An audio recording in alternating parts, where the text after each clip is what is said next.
লাকুম দীনুকুম ওয়ালিয়া দিন। তোমাদের ধর্ম তোমাদের আর আমার ধর্ম আমার। আমি আরো তোদের জন্য সন্দেশ প্রসাদ রাখছিলাম, আর তোরাও তোদের পূজায় আমাদের প্রতিপালক আল্লাহর সাথে শিরিক করিস, এই জন্য তোদের পূজায় আমাদের যাওয়া নিষেধ। তার মানে কি তোরা আমাদের ধর্মকে হিংসা করিস? নাহিদ, আব্দুর রহমান, দা দা। কি রে, পূজার বন্ধ তো দিল। আজকে সন্ধ্যা থেকে আমাদের পূজার অনুষ্ঠান শুরু হবে, অনেক মজা করব। কিন্তু স্কুল বন্ধ হলে তো তোদের দেখা পাবো না, তাই মনটা খারাপ রে। আরে প্রদীপ, মন খারাপের কি আছে? মাত্র কয়টা দিনে তো। হ্যাঁ, নাহিদ তো ঠিকই বলছে, এক সপ্তাহ পরে তো আবার দেখা হবেই। আচ্ছা, একটা কাজ করলে কেমন হয়? পূজাতে তোদের দাওয়াত রইলো, তোরা আমাদের বাড়িতে চলে আসিস, তোদেরকে নিয়ে অনেক মজা করব। আচ্ছা, তাই হবে, আমরাও যাবো তোদের পুজোতে। কি বলিস নাহিদ? আমি যেতে পারি কিনা শিউর না রে, আমার বড় ভাই মনে হয় না যেতে দিবে। আরে দিবে না কেন? তোরা তো পূজা করবি না, শুধু দেখবি। আরে দিবে দিবে, না দিলে তুই চুরি করে চলে আসিস, আমি রাস্তার মোড়ে তোর জন্য অপেক্ষা করব। আচ্ছা ঠিক আছে, তুই আমার জন্য অপেক্ষা করিস, আমি সময় মতো চলে আসবো। ওকে। নাহিদ, এত তাড়াহুড়ো করে কোথায় যাও? আমার একটা হিন্দু ক্লাসমেট আছে, আমাকে আর আব্দুর রহমানকে ওদের পূজাতে দাওয়াত দিছে। আচ্ছা আমরা সবাই যাব, মানে ওদের পূজা দেখতে যাবো আর কি। আচ্ছা নাহিদ, বলো তো পূজা কাদের উৎসব? হিন্দুদের। হিন্দুদের। মুসলমানদের উৎসব কি কি? ঈদুল ফিতর আর ঈদুল আজহা। তোমার হিন্দু বন্ধু কি কখনো আমাদের ঈদুল আজহা আসছিল? না। তাহলে তুমি কেন তাদের উৎসবে যাবা? আমরা আমাদের কোরবানিতে যে গরু জবাই করি তাকে তারা কি বলে ডাকে জানো? জি জানি, মা বলে ডাকে। ওরা জানে ওদের মাকে জবাই করা হচ্ছে, তাই ওরা কোরবানিতে আসে না। আর তুমি জানো না পূজাতে ওরা আল্লাহর সাথে শিরক করে? তাহলে তোমরা কেন সেখানে যাবা?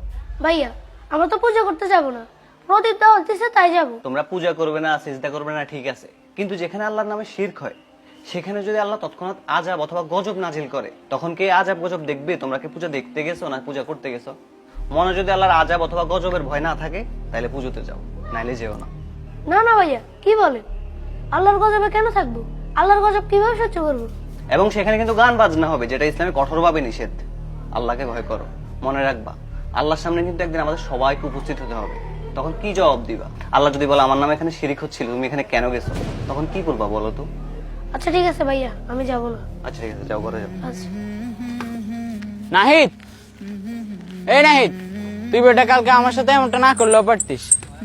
তুই আমাকে এতক্ষণ পর্যন্ত দাঁড় করায় রাখছস, আমি সন্ধ্যা পর্যন্ত তোর জন্য অপেক্ষা করছি।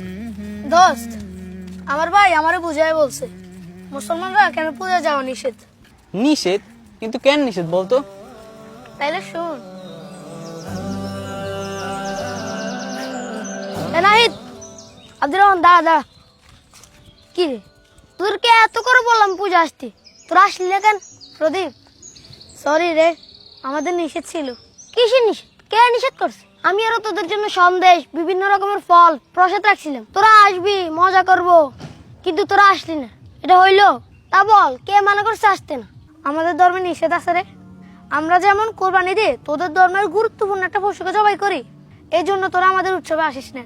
আর তোরাও তোদের পূজায় আমাদের প্রতিপালক আল্লাহর সাথে শিরিক করিস, এই জন্য তোদের পূজায় আমাদের যাওয়া নিষেধ। শিরিক? শিরিক আবার কি? আল্লাহর সাথে কাউকে মিলানোই হচ্ছে শিরিক।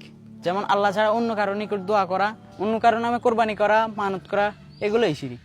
আমরা তো আল্লাহর কাছে প্রার্থনাও করি না, আল্লাহর নামে কোরবানিও দিই না। তার মানে কি তোরা আমাদের ধর্মকে হিংসা করিস? আরে না না, হিংসা করবো কেন? আল্লাহ আমাদেরকে অন্য ধর্মকে হিংসা বা পালন করাতে বাধা দিতে নিষেধ করেছে। আর মহান আল্লাহ পবিত্র কোরআনে বলেন, লাকুম দীনুকুম ওয়ালিয়া দিন। তোমাদের ধর্ম তোমাদের আর আমার ধর্ম আমার। ও আচ্ছা, সুন্দর তো। লাকুম দিন, তারপর কি জানি? লাকুম দীনুকুম ওয়ালিয়া দিন। আধার হৃদয় জালো নূরের চেরা, মুছে দাও হৃদে যত কালিমা।